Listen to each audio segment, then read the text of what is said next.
Hata wanasiasa naona kama labda joto limeanza. Mimi nilikuwa naangalia hata ile clip.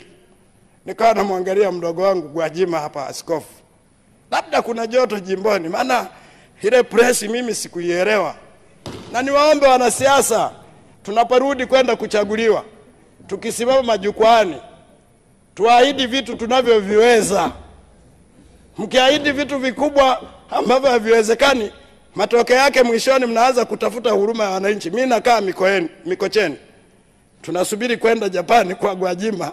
Halituahidi kwenda Japani, tunamsubiri atupeleke Japani. Alisema anatupeleka Japani na Ujerumani tukabadilishane uzoefu. Na mimi niliandika jina ni mwananchi wako wa Mikocheni, tunakusubiri utupeleke. Kwa hiyo tusilete pressure za majimbo tukaanza kuingilia mamlaka. Rais ana nafasi ya kumtengua yoyote na kumweka mtu yoyote. Tusitumie uporo wa Mama Samia kuanza kuingilia mpaka state kwenda kupanga na kupangua. Hapana. Wananchi wetu kule wanatushangaa. Mimi mheshimiwa mwenyekiti, jana nimepokea zaidi ya simu 200.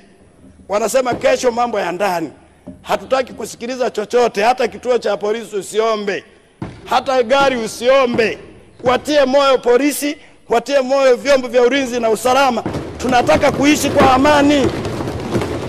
Hivi niwaulize, tukianza kuwadogosha askari wetu. Tumefanya kazi kubwa. Tumejenga bwawa la Mwalimu Nyerere. Tumejenga daraja la Bisisi. Tumejenga mwendo kasi. Kama hamna amani, asi yote yataharibika. Kuna haja gani?